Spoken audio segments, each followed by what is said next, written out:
Күріш қайнатпасының ағзаға келтірер пайдасы мен зияны туралы мәлімет ұсынады. Күріштің пайдасы туралы бәрі біледі. Бұл дақылға мыңдаған жыл болған, оны біздің дәуірімізге дейін Азия елдерінде өсірген. Бүгінгі таңда дәстүрлі медицинаны ұстанатындар мен салмақ тастағы келетіндердің және өз денсаулығын күтіп жүретін адамдардың арасында тек күріш қана емес, сонымен қатар күріш қайнатпасы да танымал. Соның ішінде біз күріш қайнатпасының пайдасы мен зияны туралы әңгімелейтін боламыз. Күріш суы несімен пайдалы? Күріш суы немесе қайнатпасы керемет қасиеттерге ие, бірақ бұл сұйықтықтың дәмі қоймалжыңдалған және жағымсыз болып көрінуі мүмкін. Мысалға, қытайлықтар күн сайын таңертең бір стақан күріш суын ішеді. Бұл таптырмайтын пайдалы сұйықтық ағзаға қажетті сергектік сыйлап, тазартады. Сусын көптеген пайдалы заттардан тұрады.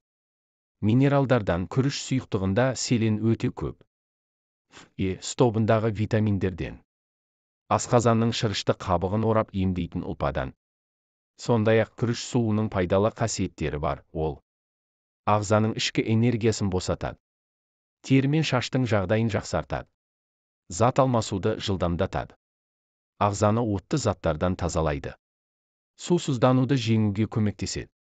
Дәрігерлер бұл күріш суының қасиеттерін баяғыда мойындап атап өткен болатын. Бірақ оны аш қарынға ішуге болмайды. Себебі бұл сұйықтықтың өзінің қарсы көрсеткіштері бар. Тоқ ішектің қабынуы, іш қатуға бейімділік, жеке төзімсіздік. Егер сіз күнделікті тамақтану рационына дәнді дақылдардың қайнатпасын қосуды шешсеңіз, оны дұрыс орындаңыз. Сонымен күріш қайнатындысын қалай дайындаймыз? Емдеуге және салмақ тастауға арналған рецепттер. Күріштен сусын дайындаудың көптеген рецепті бар, яғни қарапайымынан басталып, бірнеше қадамдардан тұратын рецепттер болады. Ең қарапайым рецепт бойынша дайындау. Кастрюльге 2 стақан су құйып, қайнатыңыз. Содан кейін оның үстіне 2 шай қасық күріш қосыңыз. Бұны шамамен 40 минут қайнатыңыз. Сосын қайнатпаны суытып, сүзіңіз.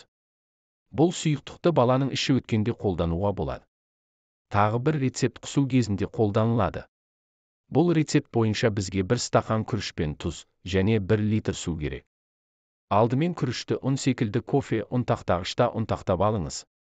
Содан кейін суды жылытып, оған ақырындап күріш ұнтағын қосыңыз. Сөйтіп, қайнатпаны 5 минут қайнатыңыз да суытып, әр 2 сағат сайын ішіңіз.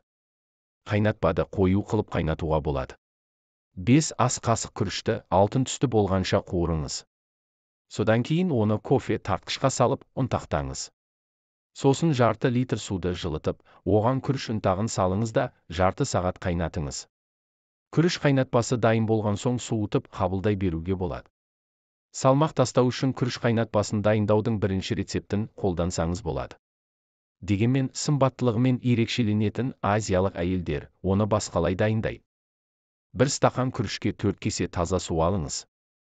2 күрішті суға салып, оны төмен температурада 2-ден 4 сағатқа дейін қайнатыңыз. 3. Сондай-ақ күріш суын дайындаудың басқа тәсілін қолдансаңыз да болады. Мысалы, күрішті қайнатыңыз да бетін сүлгімен жақсылап жауып, түнге қалдырып қойыңыз. Сонымен қатар, Азияда ашыған күріш сусынын да дайындайды, яғни ферменттелген күріш сусыны. Бір ашыған су қарапайым қайнатпа секілді дайындалады, тек әзірлеу кезінде суды көп құйып қою керек. 2. Күріш қайнаған кезде, оны кепсермен сүзіп алыңыз.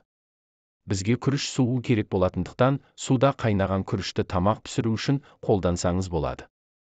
3. Ал қайнатпаны ашыту үшін, оны 1 тәулікке қойып қойыңыз. 4. Содан кейін ашыту процесін тоқтату үшін сусынды қайтадан қайнатыңыз. Кейін сусын суығанда аздап қолдана берсеңіз болады.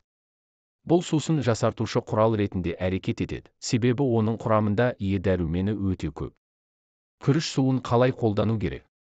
Құрметті оқырмандар, күріш сусыны 100-ға әсер етсін десеңіздер, оны дұрыс ішкен жөн.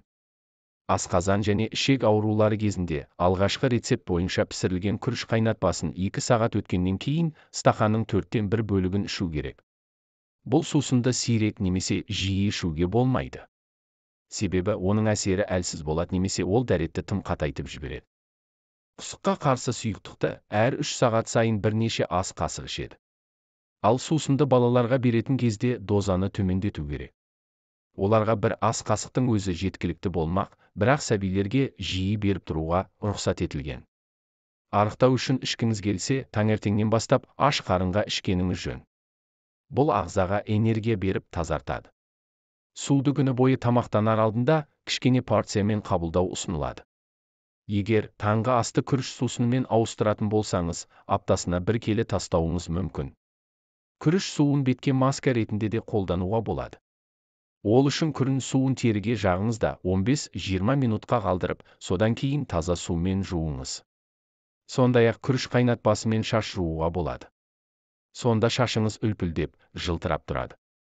Көріп отырғандарыңыздай күріш суы таптырмайтын сусын. Ол ауру кезінде жақсы көмектеседі және барлық сұлулық салонының орнын ешқандай шығынсыз алмастырады. Азиялық әйелдердің бұл құралды көптен бері бағалағандары да таңқаларлық емес. Ал күріш суының ерекшелігі мұра ретінде қазіргі заманның сұлуларына да берілген. Күріш суының пайдасымен толық бөлістім. Видео ұнаса арнама тіркеліп, өз пікіріңізді білдіре кетіңіз. Сіздің ойыңыз біз үшін өте маңызды.